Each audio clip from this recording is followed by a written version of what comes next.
Whether server farms are ventures worth investing in or not is a lengthy debate. One cannot undermine the advantages of setting up one of these sprawling, high-tech facilities for one's business. However, the difficulties one may face while maintaining a server farm also cannot be ignored. Buzzell explains the impact that server farms have on companies, the environment, and society in general. Colocation, a resource-saving alternative given that the construction and maintenance of a server farm is quite expensive. Nowadays, the trend of renting facilities for data centers in lieu of managing one's own is on the rise.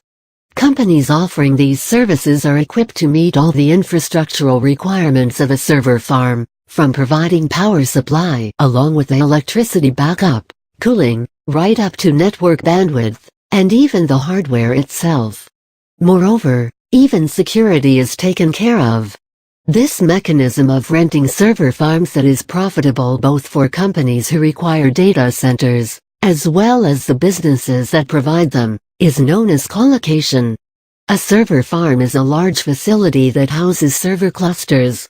Since servers are critical to the functioning of majority of the companies in the world, irrespective of their size and the business model they follow, it is not surprising that almost every organization at least has a single room in their entire premises dedicated to their internal and external networks. But servers do not merely serve an administrative role. The most important aspect of any business, namely, all of its data, is also stored in the firm's servers. From all this, one can deduce that having a large facility reserved for a company's servers goes hand in hand with the company's success because, obviously, constructing one would mean being equipped to handle a greater volume of traffic and storing a larger quantity of data, while on the other hand, the need for such a facility itself would stem from the company's growth. However, managing a server farm involves commitment and finances much above one's imagination.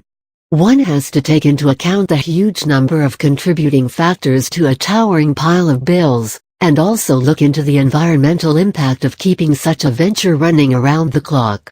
We have put all these thoughts in perspective, and try to conclude whether having a server farm is a groundbreaking idea that paves the road to greater heights for any company, or a path that must be tread on with caution. The advantages of operating a server farm. There are two sides to any coin, and yes, setting up a server farm for your business can be very profitable.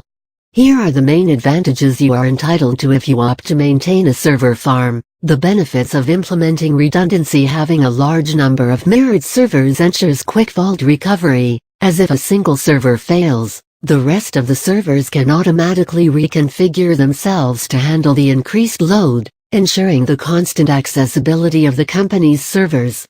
Data too will not be lost, as the presence of redundant servers ensures multiple backup copies of stored data, which may be accessed in the event that the primary server hosting it fails. If servers are added or removed from the farm, or if any hardware needs to be updated or repaired, there will be no impact on the overall performance in situations where redundancy is effectively achieved.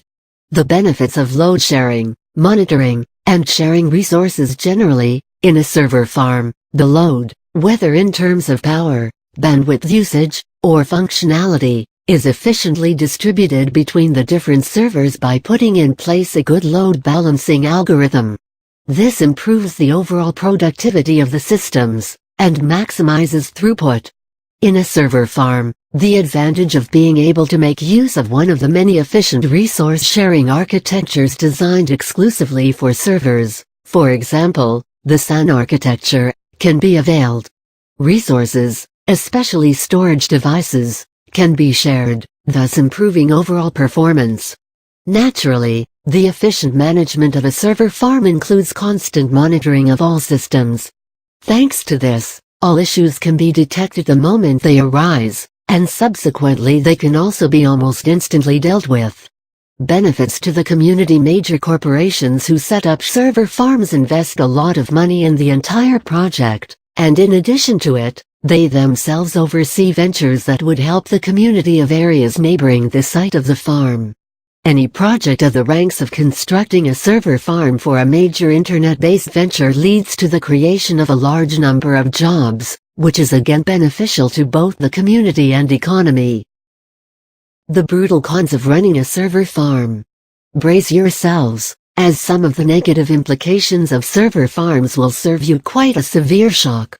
Here are a few of the main drawbacks of having a server farm. In terms of energy/power consumption, needless to say, to keep hundreds of thousands of servers running constantly, a colossal amount of energy is consumed.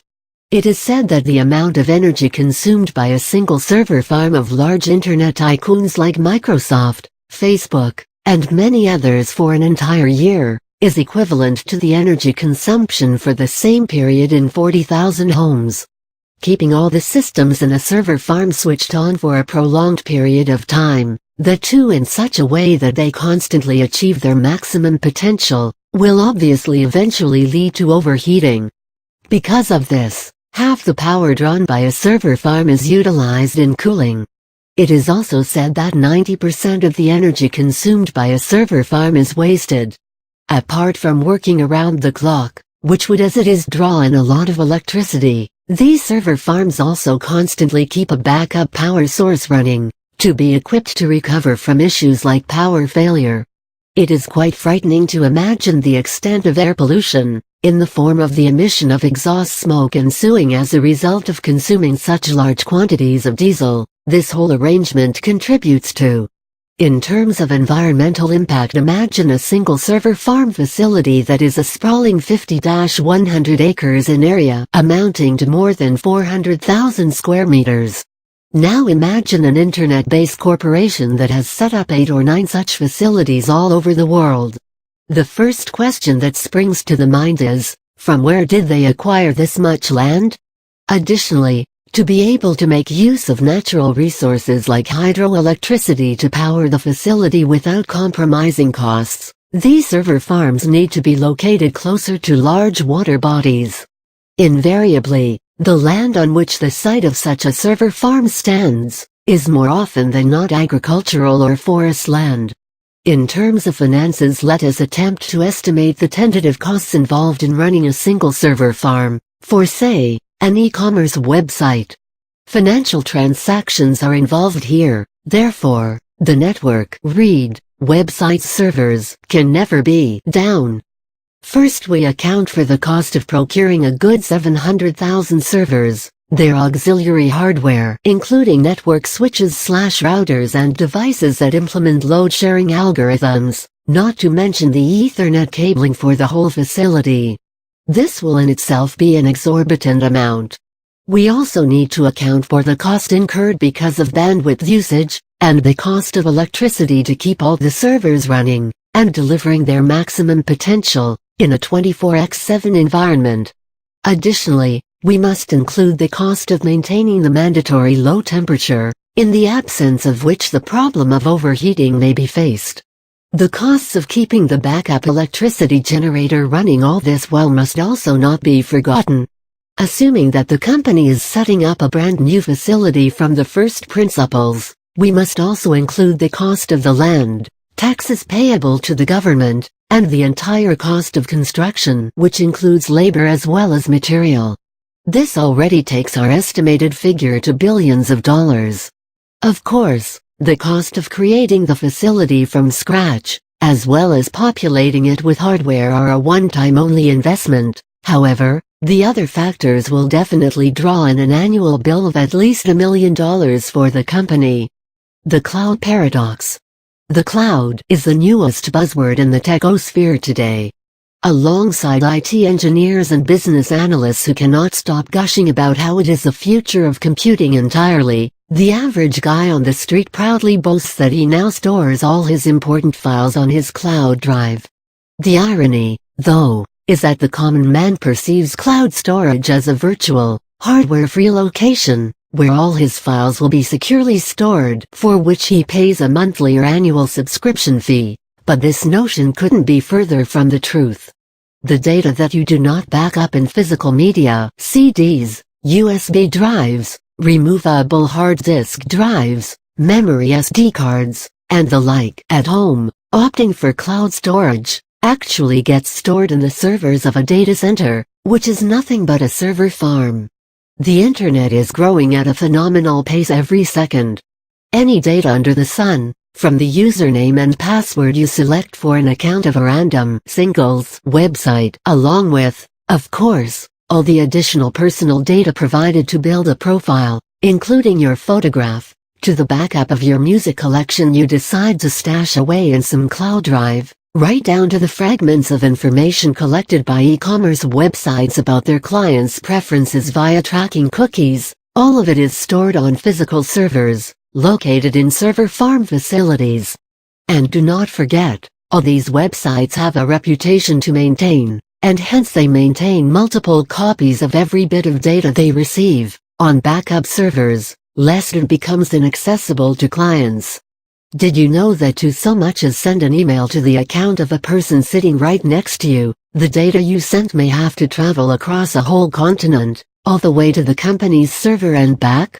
Since people often do not delete old email, especially those with attachments, and why should they, when they are offered gigabytes of free inbox space? All the email messages of countless internet users across the planet are currently stored on the email company's servers, in enormous server farms, located in some obscure corner of the world.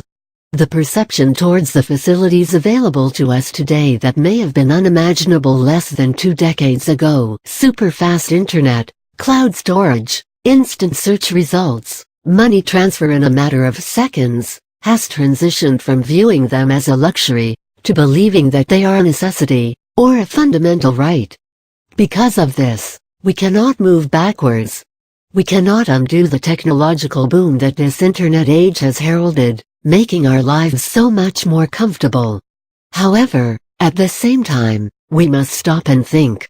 We must not get swayed by the glitter of the cloud, and make ourselves aware of stark realities.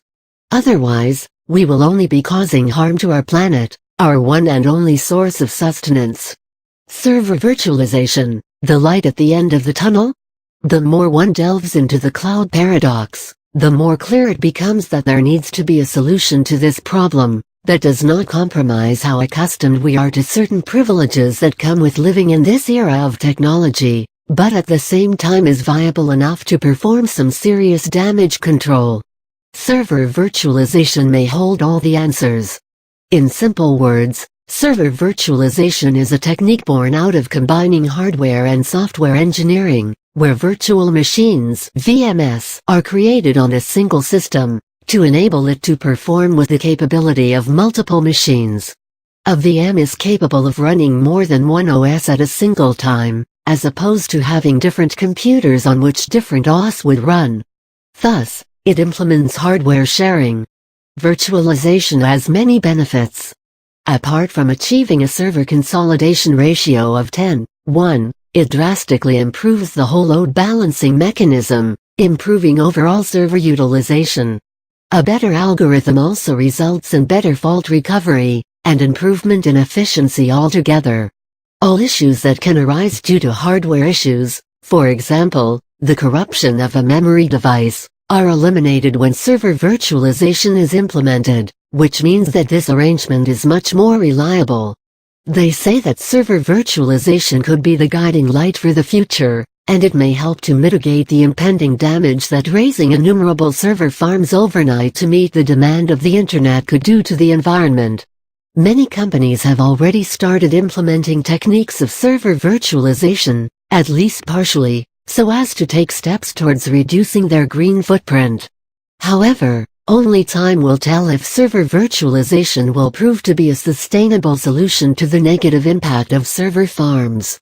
We hope that with our little write-up, we were able to enlighten you about the merits and demerits of server farms.